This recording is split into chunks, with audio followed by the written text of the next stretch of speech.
R K jewellers. इस वक्त सुरभि विक्रम की तरफ देखते हुए, दादी भला मुझे इस वक्त कॉल क्यों कर रही है? ये कहते सुरभि के एक्सप्रेशन बदल जाते हैं। तभी विक्रम, डार्लिंग, कॉल रिसीव करो और उनसे बात करो। तभी सुरभि, नहीं नहीं, अगर मैं उनसे बात की तो शायद वो मुझे अपने पास बुलाएंगी, क्योंकि कल उन्होंने मुझे कहा था, और मैं दादी को और झूठ नहीं बोलूंगी। ये सुनते विक्रम सुरभि की तरफ देखते हुए, डार्लिंग, मैंने पहले भी कहा था तुम्हें, अपनी चीजों को तुम्हें खुद हैंडल करना पड़ेगा। अगर तुम दादी को अब जवाब नहीं दोगी तो फिर कब दोगी? कब तक भागती रहोगी? तुम एक बार उनको साफ साफ कह दो कि तुम काम में कोई बिजी हो। जब वो काम हो जाएगा उसके बाद तुम अपनी दादी को बता देना। आई थिंक तुम्हारी दादी भी तुम्हें मना नहीं करेंगी, क्योंकि वह भी मेरी तरह कहीं ना कहीं चाहती है कि तुम अपनी जिंदगी में आगे बढ़ो। सुरभि ये सुनते ही लंबी सांस लेते हुए, हाँ, आप सही कह रहे हैं, मैं ही कुछ ज्यादा सोच लेती हूँ। ये कहते सुरभि फोन रिसीव करती है तो दूसरी तरफ से दादी, सुरभि बेटी, कहाँ है? मैंने तुझे कितनी कॉल की और तू मेरा फोन भी नहीं उठा रही। तभी सुरभि धीमी आवाज में, दादी, वो एक्चुअली मैं एक ऑफिस में इंटरव्यू देने के लिए आई हूँ। अगर मेरा सिलेक्शन हो गया तो मुझे इस कंपनी में एक बहुत ही अच्छी पोजीशन पर जॉब भी मिल जाएगी। तभी दूसरी तरफ से दादी, बेटी, मुझे माफ कर दे, मैंने तुझे इस वक्त परेशान कर दिया, लेकिन मुझे तेरी चिंता हो रही थी, इसी वजह से मैंने तुझे कॉल की। ठीक है, तू अपना काम कर, जब फ्री होगी तो मुझे कॉल करना। तभी सुरभि, ओके दादी, ये कहती फोन रख देती है। इस वक्त विक्रम सुरभि के चेहरे की तरफ देख रहा था। तभी सुरभि, क्या हुआ? अब आप मेरे चेहरे की तरफ ऐसे क्यों देख रहे हैं? विक्रम हल्की सी वॉइस में, तुमने दादी को झूठ बोला। ये सुनते ही सुरभि, तो फिर और क्या करूं, आपकी वजह से मुझे ये सब करना पड़ रहा है। दूसरी तरफ खुराना इंडस्ट्री में सिद्धार्थ स्टडी रूम में था और उसने स्टडी रूम की पूरी हालत खराब कर दी थी। वह बहुत ज्यादा गुस्से में था। वह अपने हाथों की मुट्ठी बनाते हुए, मार्केट में कोई भी मदद करने के लिए तैयार नहीं है। 20 से ज्यादा कंपनियों से बात कर चुका हूँ, लेकिन कोई भी मेरी कंपनी के साथ इन्वेस्ट नहीं करना चाह रहा। आखिर मैं कैसे सब कुछ ठीक करूं? सिद्धार्थ यही कुछ सोच रहा था कि तभी लता जी कॉफी का मग हाथ में लिए स्टडी रूम की तरफ आ रही थी। और जैसे ही वह स्टडी रूम में एंटर करती हैं तो देखती हैं कि पूरा सामान बिखरा हुआ था। यह देखकर उनकी आंखें बड़ी हो जाती है। वह तुरंत सिद्धार्थ की तरफ बढ़ते हुए, सिद्धार्थ, ये सब क्या है? तुमने पूरा रूम खराब करके रख दिया। आखिर तुम्हें ये सब करने की क्या जरूरत थी? तभी सिद्धार्थ अपने सर पर हाथ रखे हुए, मॉम, अभी आप मुझे बिल्कुल परेशान मत करो, आप बस यहाँ से चली जाओ, मुझे किसी से बात नहीं करनी। तभी लता जी सिद्धार्थ की हालत देखकर समझ चुकी थी, कोई कोई बात है जो सिद्धार्थ को अंदर ही अंदर परेशान करी है। तभी वह कॉफी का मग साइड टेबल पर रखते हुए हल्की वॉइस में, सिद्धार्थ, क्या हुआ है? मुझे बताओ, मैं तुम्हारी माँ हूँ। तभी सिद्धार्थ लता जी की तरफ देखते हुए, मॉम, क्या ही बताऊं, आपकी आंखों के सामने सब कुछ हो रहा है। तभी लता जी, मैं तेरी बातें नहीं समझ पा रही बेटा, सही से बोल, हुआ क्या है? तभी सिद्धार्थ आंखें नम किए, मॉम, जल्द ही हमारी कंपनी बंद होने वाली है। ये सुनते ही लता जी आंखें बड़ी करते हुए, ये क्या बोल रहे हो बेटा, तुझे पता भी है? तभी सिद्धार्थ लता जी से दूर जाते हुए, हाँ मॉम, मैं सही बोल रहा हूँ, इस वक्त कंपनी की हालत बहुत खराब हो चुकी है। मैं बड़े बड़े इन्वेस्टर से भी बात कर चुका हूँ ताकि वह हमारी कंपनी में इन्वेस्ट करे, लेकिन ताज्जुब की बात है कि कोई भी हमारी कंपनी के साथ काम नहीं करना चाहता। ये सुनते ही लता जी, बेटा, कोई दूसरा ऑप्शन नहीं है क्या? तभी सिद्धार्थ, मॉम, आपको क्या लगता है मैं यहाँ पर हाथ धर कर बैठा हूँ? मैं अपनी पूरी कोशिश कर रहा हूँ, लेकिन हर तरफ से मुझे रिजेक्ट होना पड़ रहा है। तभी लता जी, बेटा, लेकिन यह सब तेरे साथ क्यों हो रहा है? कहीं किसी के साथ तेरी दुश्मनी तो नहीं जो ये सब करवा रहा है और तुझे आगे नहीं बढ़ने दे रहा? लता जी की बात सुनते ही सिद्धार्थ को भी कहीं ना कहीं ये बात लग रही थी जो लता जी कह रही थी। वह लता जी की तरफ देखते हुए, मॉम, मुझे भी ऐसा कुछ लग रहा है, लेकिन पता नहीं मेरी किस्मत साथ नहीं दे रही या फिर। इसके आगे सिद्धार्थ चुप हो जाता है। तभी लता जी सिद्धार्थ की तरफ देखते हुए, या फिर क्या बेटा? तभी सिद्धार्थ, या फिर हो सकता है मॉम, हमने शायद सुरभि के साथ गलत किया है, इसी वजह से हमें उसके किए की सजा मिल रही है। अगर आप देखो तो सुरभि जब तक यहाँ पर थी तो सब कुछ ठीक था, लेकिन जैसे सुरभि इस घर से गई है उसके बाद से सब कुछ बदल चुका है। ये सुनते ही लता जी सिद्धार्थ का हाथ पकड़कर, बेटा, ऐसा कुछ भी नहीं है, बल्कि वह सुरभि हमारे लिए बिल्कुल भी शुभ नहीं थी। उसके जाने के बाद हमारी जिंदगी में देखो कुछ अच्छा होने वाला है। रागिनी माँ बनने वाली है और इस घर को वारिस देने वाली है, जो इतने सालों से सुरभि हमें नहीं दे पाई थी।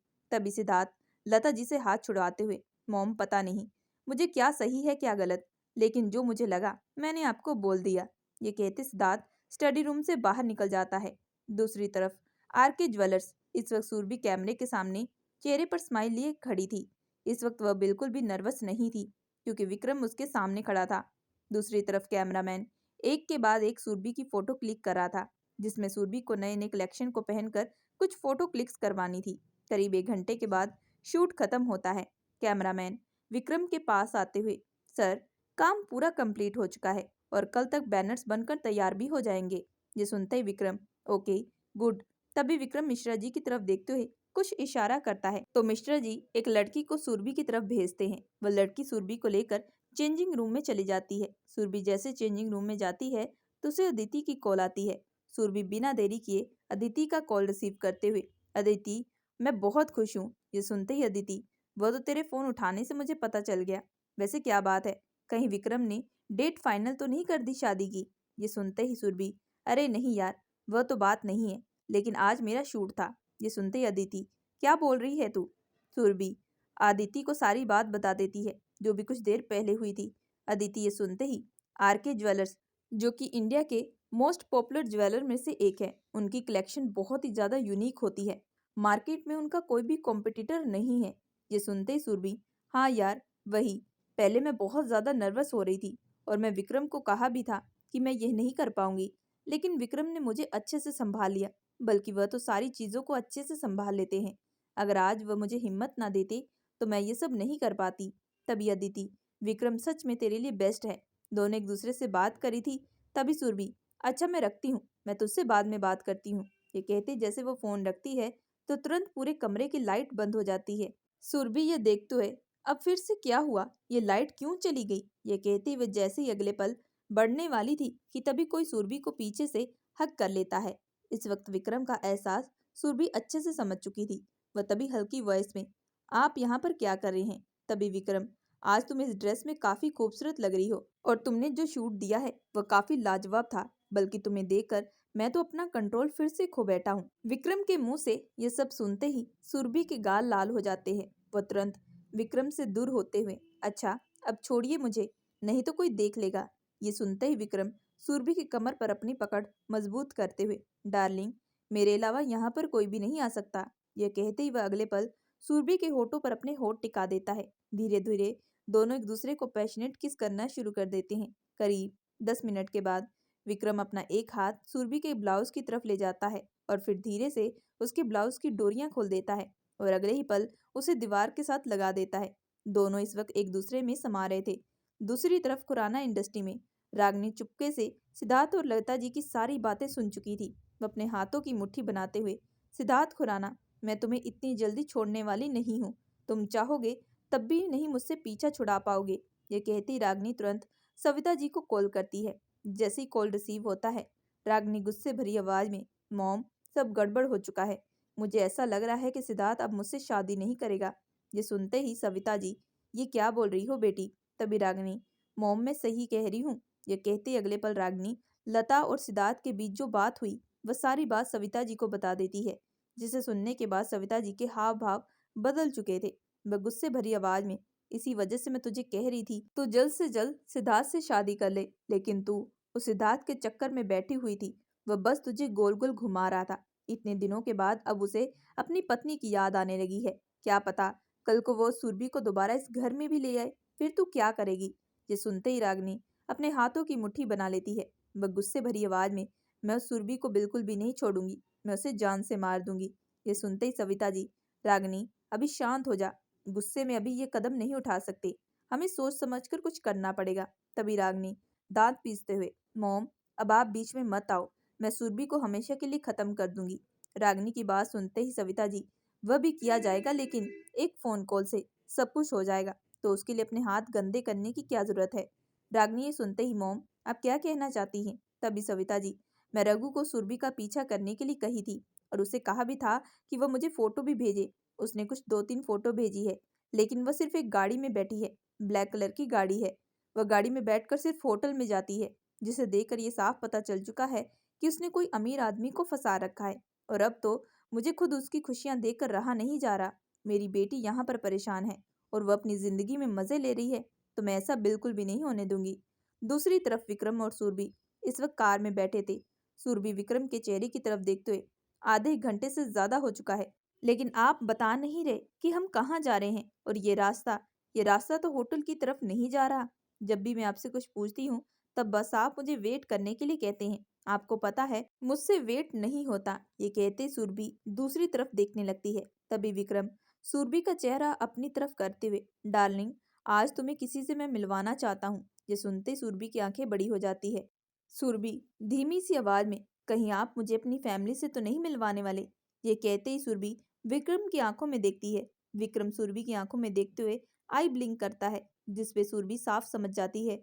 वह तुरंत घबराते हुए, अरे मुझे पहले बताते, मैं थोड़ा रेडी होकर आती। अब मुझे पहले कभी कुछ बताते ही नहीं हो। मुझे पहले बोलते तो मैं अपने आप को प्रिपेयर कर लेती। मैं अब क्या बोलूंगी उनको, क्या कहूंगी उनसे? कितने सारे सवाल उठेंगे, मैं कैसे उनका जवाब दूंगी?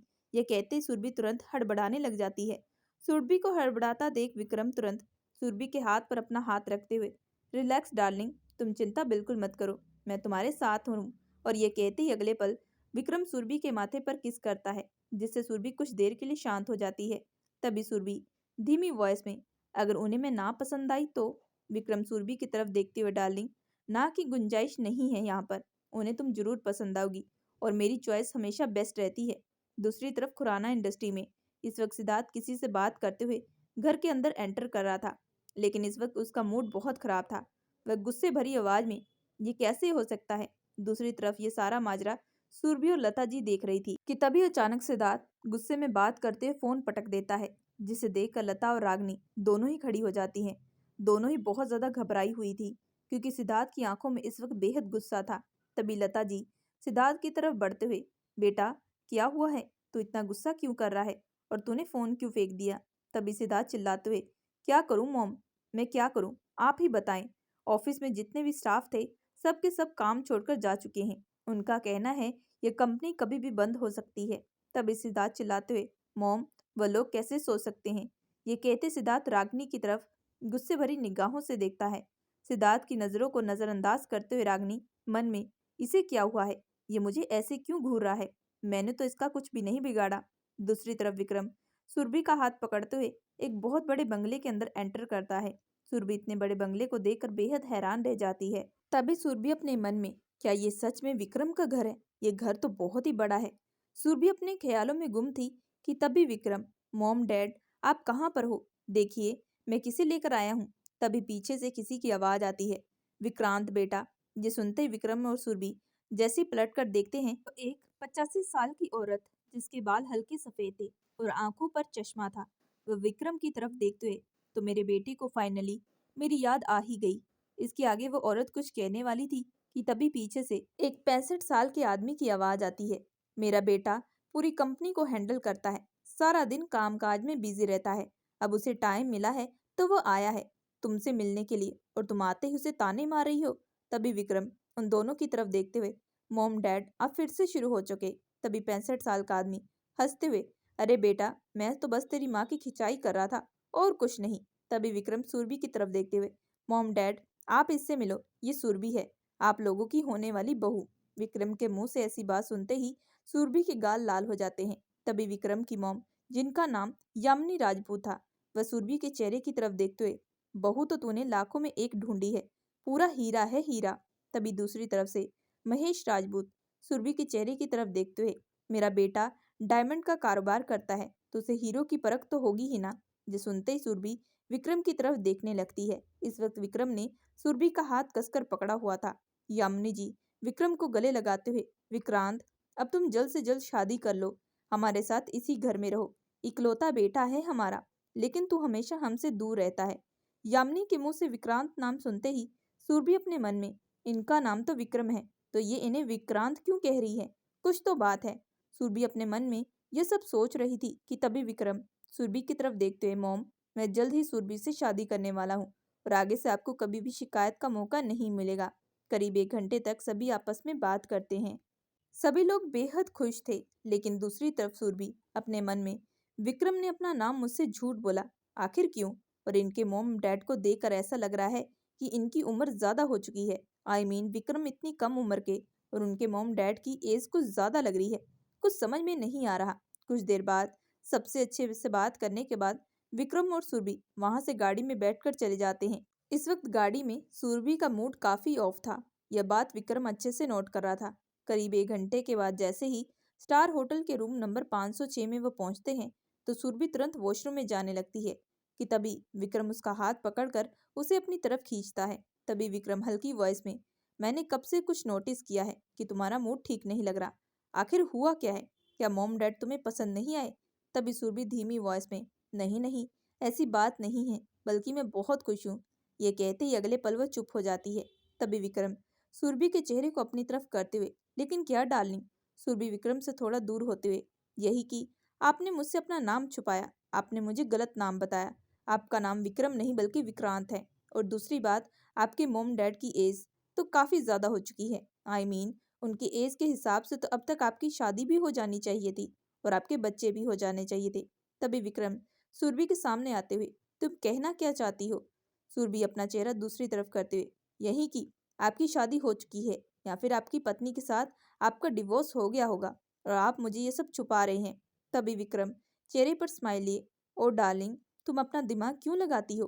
तुम सीधे सीधे मुझसे पूछ सकती थी। खामखा तुमने अपने दिमाग की एनर्जी इस्तेमाल कर ली। ये कहते हुए अगले पल सुरभि का हाथ पकड़ते हुए उसे बिस्तर पर बिठा देता है।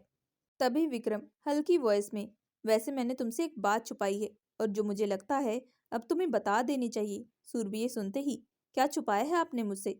जल्दी बताएं। तभी विक्रम आंखें बंद किए, तुम्हारी और मेरी मुलाकात अब नहीं बल्कि बहुत सालों पहले हो चुकी थी। सुरभि ये सुनते ही, ये क्या कह रहे हैं आप? लेकिन मैंने आपको कभी नहीं देखा। तभी विक्रम, हाँ, तुमने इस वजह से नहीं देखा क्योंकि मैं कभी तुम्हारे सामने आया ही नहीं। जब तुम 10th क्लास में पढ़ती थी, मैं तब से तुम्हें चाहता था। तुम जिस स्कूल में पढ़ती थी वह गर्ल्स स्कूल था और उसके बगल में ही बॉयज स्कूल भी था जिसमें मैं पढ़ा करता था। एक दिन मैं वहां से जा रहा था तो मेरी नज़र तुम पर पड़ी और तुम्हें देखने के बाद मैं तुम पर दिल हार बैठा। यूं ही करते करते मैं बस तुम्हें दिल ही दिल में चाहने लगा था।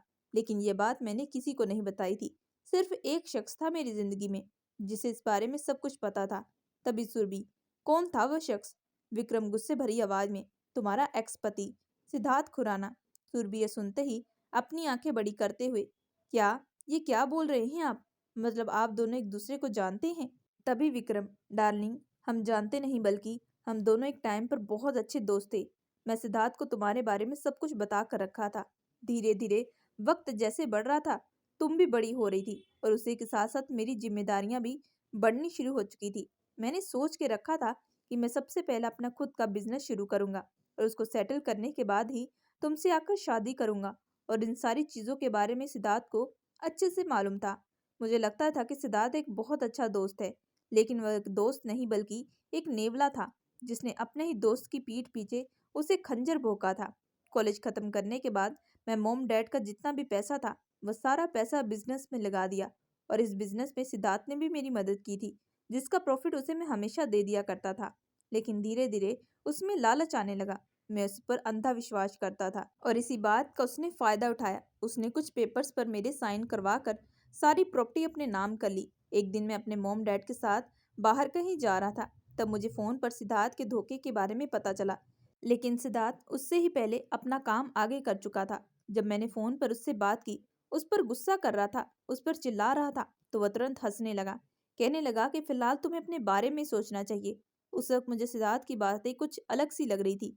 जैसे मैंने उससे पूछा, तभी उसने मुझे बताया कि उसने हमारी गाड़ी की ब्रेक फेल करवा दी थी। ये कहते विक्रम अपनी आंखें खोलता है। इस वक्त उसकी आंखों में आंसू थे। वह धीमी वॉइस में, उसने एक पल में मेरी पूरी फैमिली खत्म कर दी, लेकिन भगवान का करिश्मा देखो, इतने बड़े एक्सीडेंट में बच गया। और एक कपल, बल्कि वही कपल जिनको अब मैं अपने माँ बाप मानता हूँ, उनकी कोई औलाद नहीं थी। उन्होंने उस बुरे वक्त में मेरी मदद की। हालांकि उस वक्त मेरी याददाश्त भी जा चुकी थी, मुझे कुछ भी याद नहीं था। लेकिन जब याद आया तो मुझे पता चला कि सिद्धार्थ और तुम्हारी शादी हो चुकी है, जिसे देखकर मैं पूरा बिखर चुका था। उसके बाद मैं दिन रात मेहनत करने लगा और यामिनी जी और महेश जी के कारोबार को आगे बढ़ाया। जब मैं पूरा मुकाम हासिल कर लिया और जब बदला लेने के लिए वापस आया, तब मुझे फिर से यह पता चला कि सिद्धार्थ ने तुम्हें भी धोखा दिया है। लेकिन किस्मत का लिखा तो देखो, तुम दोबारा मेरे पास आई। ये कहते विक्रम सुरभि की तरफ देखता है तो उसकी आंखों में आंसू थे। सुरभि विक्रम के गले लगते हुए, मुझे हमेशा लगता था कि मेरी लाइफ में ही सब परेशानियां हैं और मैं अपनी लाइफ से सबसे ज्यादा दुखी थी। लेकिन आपने तो मुझसे ज़्यादा तकलीफ झेली है, और वह भी अकेले। आपने एक ही पल में अपने माँ-बाप, अपना कारोबार, अपना सब कुछ, यहाँ तक कि अपना प्यार भी खो दिया। लेकिन फिर भी आपने हिम्मत नहीं हारी। सच में you are the best. Surabhi ने विक्रम की कमर पर अपनी पकड़ मजबूत की थी। करीब 10 मिनट के बाद वह विक्रम से दूर होते हुए, सिद्धार्थ ने जो किया है आपके साथ वह बहुत ही गलत है, और उसे उसकी किए की सजा जरूर मिलनी चाहिए। ये सुनते विक्रम, हाँ डार्लिंग, कल का दिन हम दोनों के लिए बहुत ही खास रहेगा, और सिद्धार्थ के लिए। ये कहते अगले पल वह विक्रम चुप हो जाता है। उसके फेस पर एक तुरंत शैतानी मुस्कुराहट आ जाती है। सुरभि विक्रम के फेस को देखकर समझ चुकी थी कि विक्रम कल कुछ बड़ा करने वाला है। अगली सुबह स्टार होटल के रूम नंबर 506 में सुरभि की जैसे आंख खुलती है तो वे देखती है कि विक्रम इस वक्त रूम में नहीं था। सुरभि अपने मन में, आखिर ये कहाँ पर गए हैं। सुरभि जैसे अपने फोन की तरफ देखती है तो उसमें अदिति की बहुत सारी कॉल थी।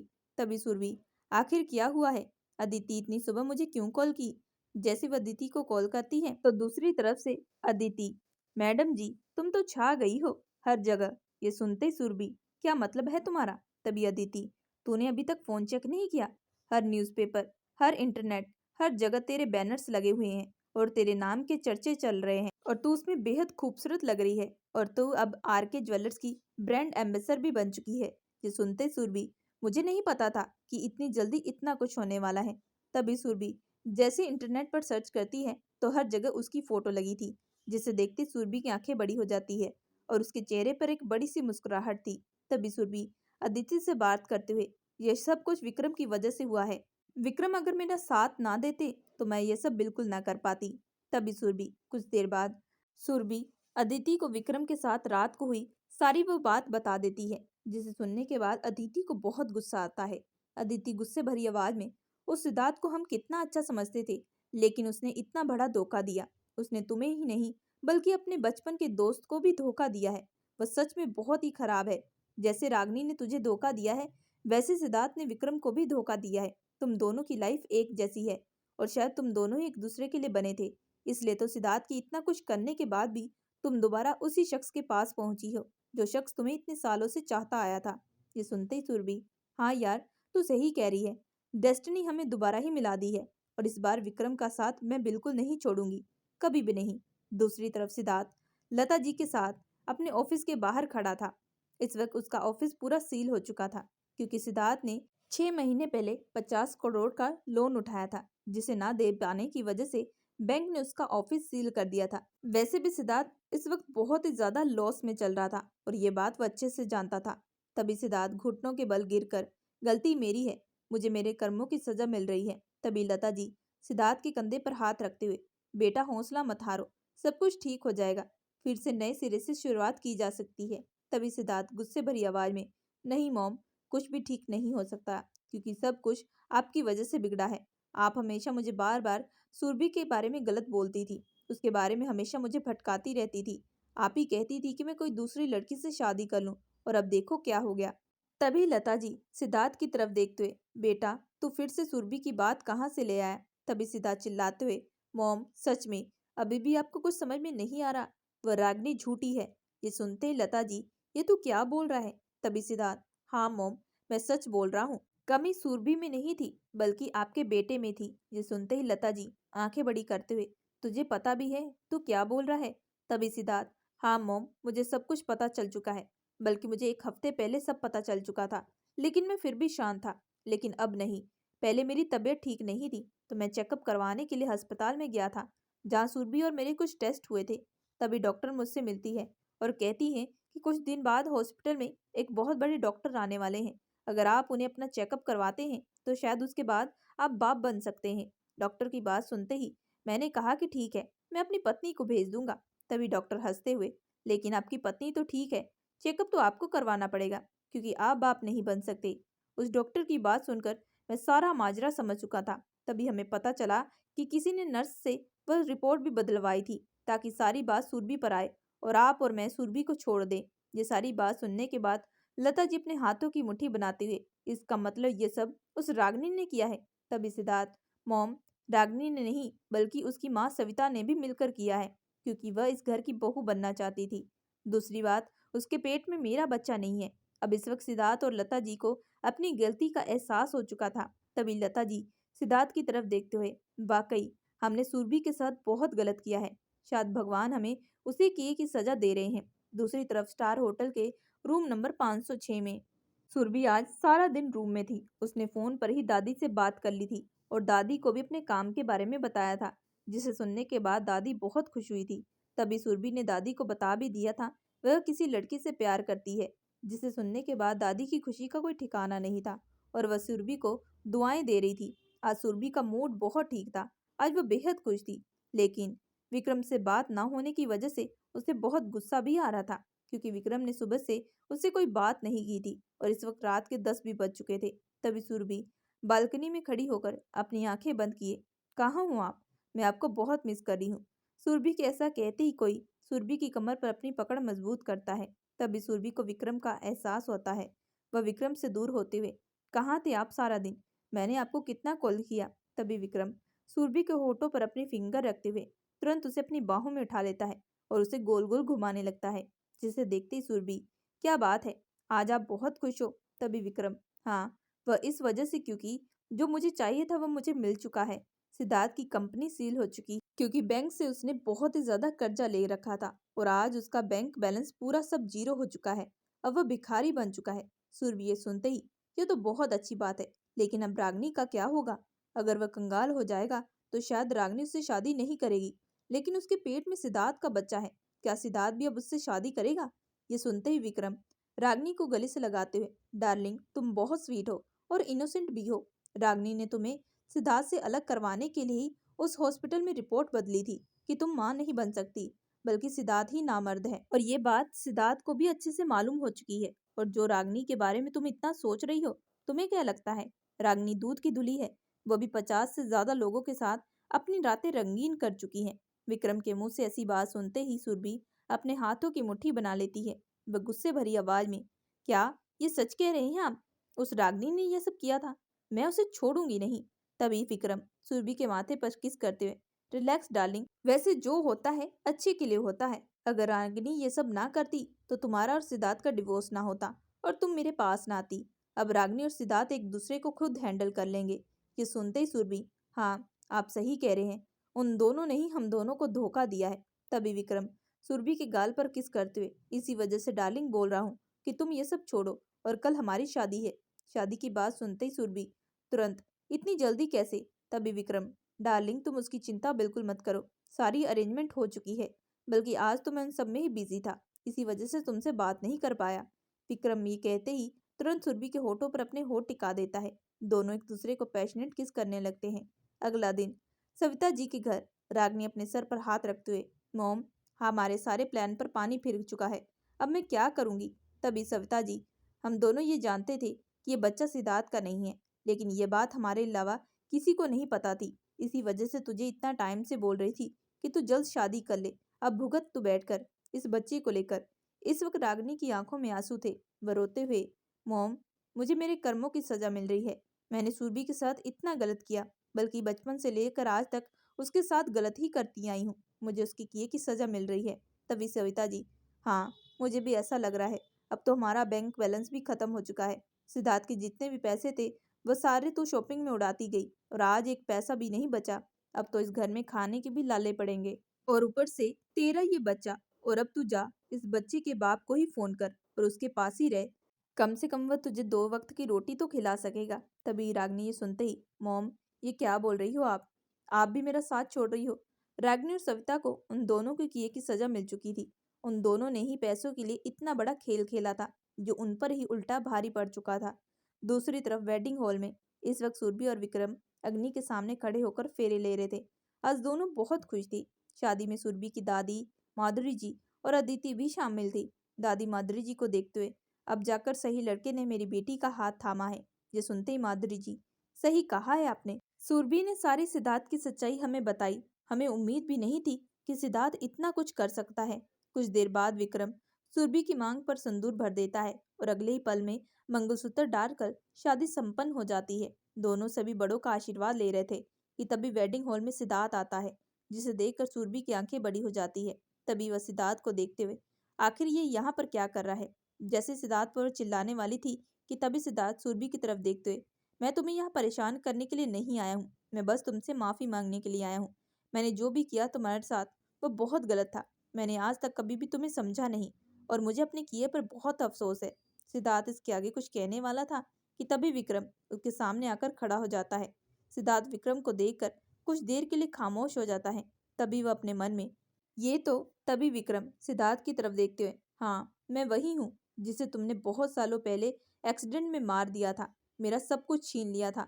तभी सिद्धार्थ विक्रम की तरफ देखते हुए, अच्छा तो तुमने ही मुझसे बदला लेने के लिए मेरी कंपनी बंद करवा दी, मुझ पर गलत इल्जाम लगाए, सारी इन्वेस्टर को मना कर दिया। मुझे लगा था कि कोई तो मुझसे दुश्मनी ले रहा है, लेकिन वह तुम हो गए। मुझे इसकी उम्मीद नहीं थी। तभी विक्रम सिद्धार्थ की तरफ देखते हुए, उम्मीद तो मुझे भी नहीं थी कि तुम मेरे साथ इतना बड़ा खेल खेलोगे। शुक्र मनाओ कि आज मैंने तुम्हें जिंदा छोड़ दिया है, लेकिन तुमने जो किया उसके बदले तुम्हें जेल की सलाखों के पीछे होना चाहिए था। मैं तुमसे वही छीना जिस पर मेरा हक था। आज देखो मैं और सुरभि एक साथ है।